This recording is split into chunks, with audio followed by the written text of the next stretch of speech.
이슈토크입니다. 부산 시민의 상수원인 양산 물금취수장 원수에서 발암물질인 다이옥산이 검출됐습니다. 이달 초 밀양의 다이옥산이 검출된 이후 3주라는 시간이 지났음에도 배출원이 밝혀지지 않자 환경단체에서는 대책 수립을 촉구하고 나섰는데요. 오늘 이 시간은 끊이지 않는 낙동강 유해물질 검출 사태를 방지하기 위한 대책과 관련해서 이야기 나눠보도록 하겠습니다.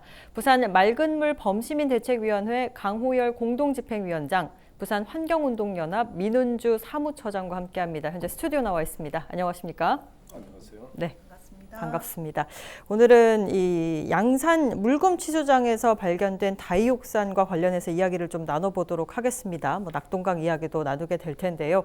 지난 2일이었습니다. 물금취수장에서 밀양의 다이옥산이 검출된 이후 계속해서 지금 검출이 되고 있는 것으로 알고 있는데요. 현재 상황이 어떤지 또 대처는 어떻게 이루어지고 있는지 먼저 짚어주시죠. 시민사회에서는 이제 언론을 통해서 네네. 이 사실을 접하게 돼서 상수도 사업본부에 긴급 간담회를 요청하고 네네. 저희들이 현황을 파악한 바에 의하면은 5월 2일 날 처음으로 그 일사다이옥산이 발견되는 것을 확인한 이후에 네네. 그 시로나 내용들을 분석한 이후 양산시와 낙동강 유역환경청에 원인 해결을 위한 대책 요구를 부산시가 한 것으로 알고 있고요. 네네. 그 현황은 그 양산 동면 하수 처리장입니다. 그 처리장에서 8,000 마이크로그램 퍼 리터에 해당하는 일사다이옥산이 방류되고 있고, 예. 그다음에 그 호포대교 인근 아래에서도 그 상당한 양의 검출량이 나오고 있습니다. 3,487 마이크로 그램 퍼 리터도 발생하고 있어서 이 문제에 대해서 그 심각성을 확보하고 어디서 발생하는지 전수조사나 원인 규명을 위해서 이제 애를 썼는데 실질적으로 동면 하수 처리장 상류에 있는 그 산막산업공단에 한 80여 개의 그 기업체가 있고요. 네. 한 50여 개의 세차장이 존재하는 것으로 현재 파악되고 있는 사항입니다. 그러면은 이제 물금취수장의 아래쪽에 있는 하류에 있는 곳이 이제 동면 하수 처리장인데, 예. 그럼 어떻게 이제 이게 취수장에 영향을 미쳤을 것인가에 대한 내용들을 원인을 분석해 보니까 바람이 상당히 좀 세게 불었고 또 본류의 물이 정체되고 있어서 이것이 확산 내지 역류된 결과로 물금취수원에 영향을 미친 것으로 현재 좀 판단하고 있고요. 네네. 그 현재 상황은 지금 양산시 유역환경청 부산시가 공동으로 전수조사나 원인 규명을 나서고 있지만은 지금 현재 20일 이후로 해서 지금까지도 지금 하수종말 처리장에서는 일사다이옥산이 계속적으로 검출되고 있어서 상당히 먹는 물을 지금 시민들 입장에서는 이 먹는 물 원수에 대한 심각한 우려와 사회적 우려가 지금 대두되고 있다고 볼 수 있겠습니다. 굉장히 우려의 목소리들이 쏟아져 나오고 있는데요. 이번 사태에 대해서는 좀 어떻게 보고 계십니까? 그렇죠. 저희가 이제 부산이 낙동 하류에 위치하고 있어서 항상 먹는 물 때문에 시민들이 고통을 겪고 왔고요. 또 겨울에는 이제 갈수기 때는 더 그 정도가 좀 심각한 상황이었죠. 네네. 그래서 저희가 이제 상류에 있는 이제 구미나 대구 쪽에 항상 이렇게 촉구를 하고 대책을 요구하기도 했고요. 네. 이제 그런 가운데 이번에는 이제 우리가 양산과 부산 쪽에서 지금 일사다이옥산과 같은 유해학 물질이 이제 검출이 되면서 부산 시민들은 굉장히 우려와 걱정을 하고 있는 상황인데 특히 이일날 낙동강 원수 이제 물금취수장 원수의 5.5 ppm이 검출된 이래로 약 나흘 동안 계속적으로 검출이 되었었죠. 그리고 저희가 이제 환경운동연합에서 그 양산 지역하고 이렇게 확인을 해보니 양산 환경운동연합에서는 처음엔 조금 의아해하더라고요. 어떻게 물금취수장에서 검출이 되면은 신도시 정수장이 있는 그 자기 양산에도 검출이 돼야 되는데 왜 우리는 아무런 이제 내용이 없느냐 그래서 한번 알아봐 달라고 요청을 했었는데 그것이 어제 그제 저희가 확인이 되었죠. 그러니까 양산에는 정수한 물에서 4일 그리고 7일, 8일 이렇게 거의 뭐 23 ppm부터 뭐 7, 8 이렇게 먹는 물, 정수된 물에서도 일사다육산이 검출이 되었거든요. 네네네. 그래서 이게 여러 가지 뭐 기상 문제나 또 함안보가 또 막혀 있는 상황에서 이 낙동강 본류가 정체되어 있고, 그래서 하류에 동면하수 처리장에서 방류된 물이 양산천과 합류되어서 낙동강 본류랑 다시 이제 합류된 것이 역류되었을 가능성은 있는데, 네네. 양산천 인근이나 이제 동면하수처리장 부근에 그쪽으로 유입되는 아마도 이제 일사다육산을 취급할 것으로 예상되는 네네. 업체를 지금 이제 관계 당국이 조사는 하고 있는데, 그 원인이라든지 정확하게 확인을 하지 못하고 있는 상황이잖아요. 네네. 이런 것이 지금 너무 오랫동안 지속되고 있고, 그렇죠. 특히 20일부터 25일 사이에는 이 양산천과 그리고 호포대교 쪽에는 계속해서 높은 수치의 일사다육산이 검출이 되고 있는 상황이어서 네네.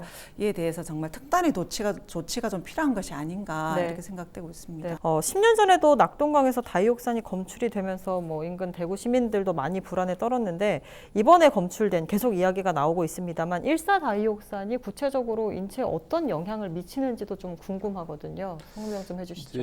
일사다이옥산은 발암 물질인데 예. 이제 페놀의 성격과 비슷한 독성을 유지하고 있습니다. 네네. 그 일사다이옥산은 이제 물에 용해가 쉽기 때문에 투명해서 잘 눈으로 확인하기가 어렵고, 또 이 접착제로 사용하거나 도료, 농약이나 또 세정제나 실험실 시약 등에서도 이것을 사용하고 있습니다. 네네. 우리가 일상적으로 사용하고 있는 화장품이나 세제 등에서도 미량의 다이옥산이 검출되기도 하고요. 또 미국의 독성물질 질병 등록국 ATSDR에 따르면은 공기 흡입, 또 음식물, 피부, 눈이나 이런 접촉을 통한 상태에 노출됐을 때도 상당히 영향을 많이 미치는데, 그 노출 결과에 의하면은 뭐 두통이라든지 구역질, 간 손상, 신분증으로 연결할 수가 있고요. 네네. 또 ATSDR은 이제 매우 높은 농도의 일사다이옥산에 노출되면 간과 신장, 또 사망까지도 초래할 수 있다고 경고하고 있습니다. 네. 실제로 동물 실험에서도 전기를 흡입한 쥐는 코나 복강에 암이 생기고, 또 물로 마신 쥐는 간암이 발생하는 결과를 초래하고 있고요. 이게 이제 낙동강 그 물검취수장이 사람이 먹는 것도 중요하지만, 네네. 이제 그 하루에 둔치와 또 하구뚝 아래에 그 우리 낙동김, 그다음에 장어, 또 이 어류 이런 데도 영향을 미치기 때문에, 이것이 이번에만 일어난 것인지 아니면 우리가 몰랐지만은 상당한 기간 하루 쪽에 영향을 미쳤다고 본다면은 더욱더 해양 생태계라든지 이런 데 미치는 영향은 심각하다고 볼 수가 있겠습니다. 네, 진짜 말씀하신 것처럼 혹시나 모르고 우리가 지나쳤는데 이제 와서 발견된다고 했다라면 그게 더 문제니까 하루빨리, 계속해서 이야기 나오고 있지만 원인 규명이 좀 절실해 보입니다. 이 낙동강 인근 오염 사고는 사실 계속해서 있어 왔습니다. 그래서 원인이 무엇인지에 대해서도 좀 이야기를 나눠보겠습니다. 그렇죠. 저희가 이제 겨울철에 특히 갈수기 때는 낙동강 오염 사고가 상당히 좀 빈번하게 일어났는 역사가 있었죠. 이제 91년에 페놀 사태 같은 경우는 워낙 사회적으로 큰 영향을 미쳤었고, 네네네. 대구에 그때 좀 임산부라든지 여러 가지 좀 사회적인 논란을 야기를 하기도 했었죠. 맞습니다. 그럼에도 94년도로 기억이 되는데, 그 당시에도 이제 수돗물에서 악취가 난다라는 그 제보가 있었거든요. 네네. 그때 저희가 또 원인을 촉구하고 원인 규명을 촉구하고 관계 당국을 방문하고 하면서도 아마 뭐 이제 축산 분뇨나 이런 쪽에서 아마 유입이 됐을 것 같다. 그런데 정확하게 이제 원인 규명은 안 되었지만 아마 벤젠 톨루엔 같은 이런 유해 물질이 함유가 된 것으로 이렇게 추정이 되기도 했고요. 네네. 그리고 2009년도에도 대구에서 다이옥산 문제라든가, 최근에는 또 가불화물 사건이 있어서 구미에서, 그리고 이제 대구 시민들도 또 같이 저희랑 마찬가지로 또 영향을 입고 피해를 호소하기도 했는데요. 네네. 낙동강이 워낙 이렇게 태백에서부터 부산까지 이렇게 아주 길게 이렇게 이어져 있는 가운데, 워낙 인구 밀도는 높고, 또 대구, 부산 이런 영남 지역이 또 경제 발전의 이제 주춧돌의 역할을 하면서 유해 항물질은 전국의 한 3분의 1, 뭐 굉장히 많은 이제 대기도 마찬가지고 네네. 수질도 마찬가지고 이제 유해 항물질이 굉장히 많이 발생을 하는 곳입니다. 그만큼 우리나라에 많은 기여를 했지만 그 지역 주민들이 또한 이제 피해를 많이 본 것이기도 하죠. 네. 그리고 또 농사 짓는 이런 이제 가축을 또 키워야 되는 우리가 또 식습관이 워낙 육식 중심으로 많이 가면서 네. 지금도 한 번씩 이렇게 제보가 오거든요. 네. 요즘에는 이제 뭐 이렇게 가축을 키워도 굉장히 대규모로 하고 네. 그리고 기업농처럼 이렇게 하고 있는 상황이어서 뭐 시골에 조금 이제 이제 정년을 마치고 좀 이제 지내고 싶어서 가시는 분들도 네네. 다시 돌아오거나 이제 그런 문제를 좀 해결해 달라는 얘기도 하시더라고요. 그런 식으로 일단 산업의 문제라든지 그리고 축산의 문제 뭐 이런 것들로 인해서 낙동강의 뭐 물이 그대로 어디로 사라질 수는 그렇죠. 없으니까 다 이제 유입이 되는 상황이고 무방류 시스템을 저희가 요구하기도 하지만 이런 부분의 어떤 실효성이라든지 이런 것들이 이제 끊임없이 제기가 되고 있는 상황입니다. 네. 실효성 이야기가 좀 나왔으니 좀 연결해서 질문을 좀 드려보겠습니다. 뭐 수질 문제야 워낙 계속해서 이어져 왔던 문제고 정부나 부산시 차원에서도 많은 노력을 하고는 있습니다만 많은 분들이 원하는 만큼의 그런 효과가 나오지 않아서 그게 문제라는 생각이 드는데 어떻습니까? 실효성이 뭐 많이 없는 것 같다 이런 지적들을 많이 하는데 어떻게 생각하십니까? 이제 부산시의 입장에서 보면은 부산 시민은 30년간의 이제 그 낙동강 원수 개선에 대한 요구를 끊임없이 이제 해가 왔는데요. 네네. 그 항상 중앙정부는 이제 지자체 간 합의 이런 것들을 요구하고 있어요. 네. 그런데 이제 지자체 간은 이제 갈등으로 이제 점철되기도 하고 수리권 싸움처럼 번지면서 이 문제가 강력시도의 관계 문제로 이렇게 발달하는 모습들을 보고 있는데 저는 좀 이 근본적으로 이 국가가 이제 그 국민의 복지, 국민의 생존권 뭐 이런 측면에서 청정 원수를 공급하고 건강한 물을 마실 수 있는 것은 바로 인권이고 복지다라는 국가의 그 물관리 정책이 방향을 제대로 잡아야 된다 네네. 생각합니다. 지금 현재는 이제 국가물관리위원회나 유역물관리위원회가 만들어져서 뭐 이러한 논의들이 활발하게 진행되고 있긴 하지만은 그래도 이제 중앙정부의 의지가 좀 필요하고요. 또 지방 정부의 그 입장에서 보면은 350만 부산 시민의 생명을 담보로 하는 문제이기 때문에 예. 그 심각성이나 정책의 비중에서 상당히 좀 높아야 된다고 생각을 하고요. 근데 이제 그 문제는 이제 그 미량 유해 항물질을 어떻게 이제 해결할 것인가만 접근할 것이 아니라 여기에는 이제 법과 제도를 개선하는 문제가 있죠. 네네. 우리가 이제 2002년에 상생의 입장에서 낙동강 수계법을 함께 만들어서 이제 우리는 좋은 물을 먹고 개발하지 못하는 상류는 이제 부산 시민들이 1년에 약 500억 정도의 무료용 부담금을 납부해서 상생적 효과를 가져가려고 했지만은 이제 그것은 20년이 흘렀지만은 크게 실효성을 거두지 못하고 있는 네네. 입장에 놓이니까 이제는 낙동강 수계 물관리 및 주민 지원에 관한 법률에 대한 개정 논의가 활발하게 진행되고 있고 네네. 지난 국회에서도 이 발의를 여러 국회의원들이 했지만은 그 본회의에 올라가지 못하고 네. 이제 이게 폐기되는 입장에 놓이고 있고요. 이런 측면에서 이제 시와 이제 국회는 이렇게 법제도 개선을 위해서 철저히 노력하고 이런 그 문제를 근본적으로 해결할 수 있는데 초점을 좀 맞춰야 된다고 이렇게 보고 있습니다. 중앙정부 차원에서도 굉장히 많이 신경을 써야 될 부분이다. 근본적인 부분, 또 법 제도 개선이 필요하다라는 말씀해 주셨습니다. 뭐 정부 이야기가 나와서 말인데요. 뭐 정부에서는 뭐 나름대로 장기 대책, 뭐 단기 대책 마련에 나서곤 있습니다. 근데 매번 뭐 똑같은 일들이 반복이 되고 오염은 계속해서 발생을 하고 있고 근본적인 원인은 해결되지 않았다. 이런 목소리들은 끊임없이 나오고 있는 상황인데요. 이런 낙동강 원수의 유해물질 검출의 재발 방지를 위해서 그렇다면 좀 어떤 대책들이 필요하다고 보십니까?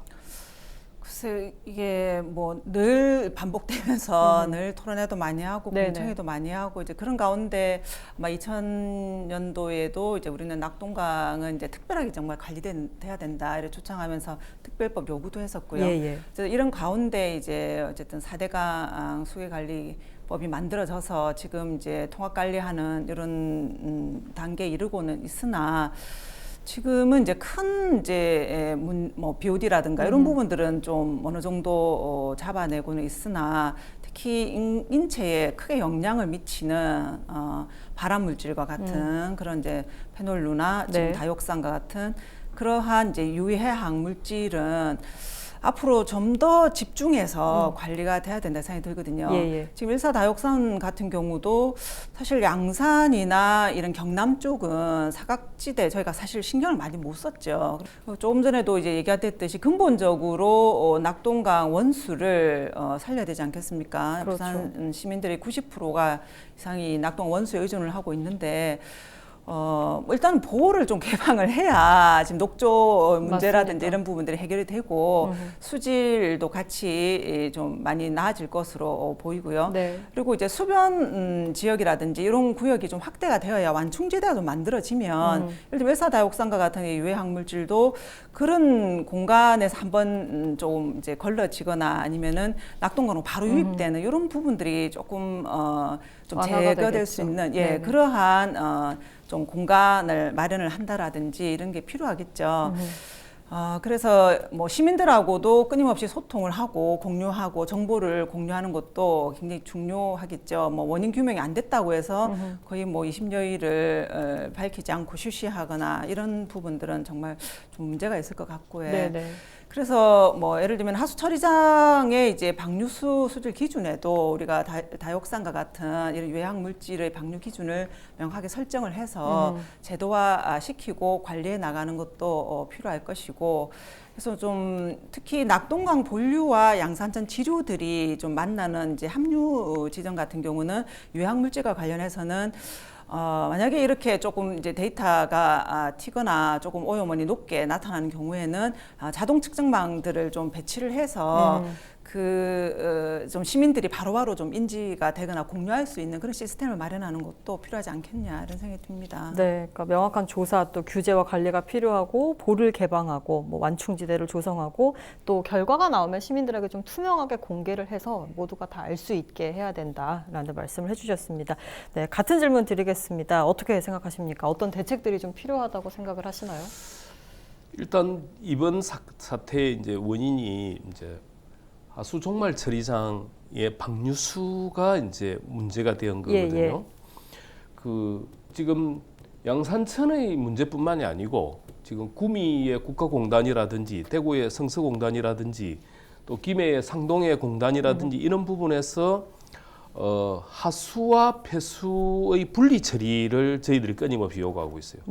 특히 이제 그 구미에도 가보면은 하폐수가 한 곳으로 모여들거든요. 그러니까 처리 비용도 많이 들고, 생활하수는 사실은 그 처리의 방법이나 폐수의 처리 방법이 달라야 된다고 보거든요.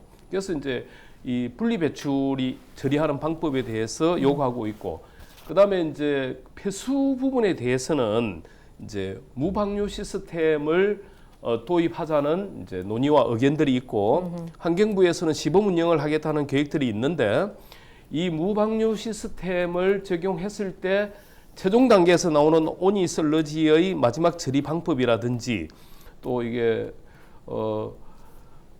무방류 시스템을 재처리했을 때 이용하는 업체의 수요라든지 이런 것들이 이제 문제를 해결해야 될 지점에 있긴 해요. 그렇지만은 이 하수 폐수의 처리 방법에 대한 근본적인 방향과 대책을 수립해야만이 이 남분해성 유해 물질이 들어오지 않을 수 있다라고 보고요. 현재는 이제 낙동강의 수질 측정망이 이제 외관에 있는데 지금 현재 용역 중에서는 뭐 추가 한 개 정도 뭐 남지 쪽 설치 이야기가 거론되고 있는 것으로 알고 있지만은 이제 이런 사태를 봤을 때는 물금, 그다음에 이제 물금 하루 부분에도 이 자동 수질 측정망이 들어와서 이 촘촘하게 감시하고 모니터링하는 시스템들이 적용돼야 될 것 같다는 생각을 합니다.